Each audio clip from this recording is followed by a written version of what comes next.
Could a strange substance found by a Southwest Arkansas man be part of a government test? Well, that's the question at the heart of a phenomenon called chemtrails, now getting widespread attention. Well, tonight, KSLA News 12 investigation reporter Jeff Farrell shows us the results of testing we had done about what's in our skies. It seemed like some mornings it was just crisscrossing the whole sky. It was just like a giant checkerboard. Bill Nichols snapped several photos of the strange clouds from his home in Stamps, Arkansas. They begin as normal contrails from a jet engine, but do not fade away like a normal contrail. Soon after, he saw particles in the air.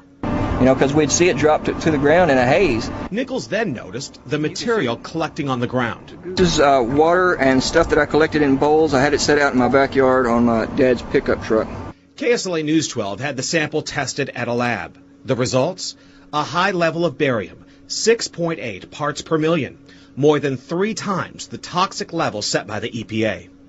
Armed with these lab results about the high levels of barium found in our sample, we decided to contact the Louisiana Department of Environmental Quality. They told us that yes, these levels are very unusual, but at the same time they added the caveat that proving the source is a whole nother matter. Barium is a hallmark of other chemtrail testing, which even attracted attention from a Los Angeles TV station. There's already no shortage of unclassified weather modification programs by the government. But those who fear chemtrails could be secret biological or chemical testing on the public point to the 1977 Senate hearings in particular, which confirmed 239 populated areas had been contaminated with biological agents between 1949 and 1969. Later, the 1994 Rockefeller Report concluded hundreds of thousands of military personnel were also subjected to secret biological experiments over the last 60 years. But could secret testing be underway yet again? I'd rather it be something inert and benign, something that's, not causing any damage, but I'd like to know what it is. KSLA News 12 discovered chemtrails are even mentioned by name in the initial draft of House Bill 2977 back in 2001 under the Space Preservation Act. But the military denies any such program exists. Jeff Farrell, KSLA News 12 reporting. And, it turns out until 9 years ago, the government had the right under U.S. law to conduct secret testing on the American public under specific conditions.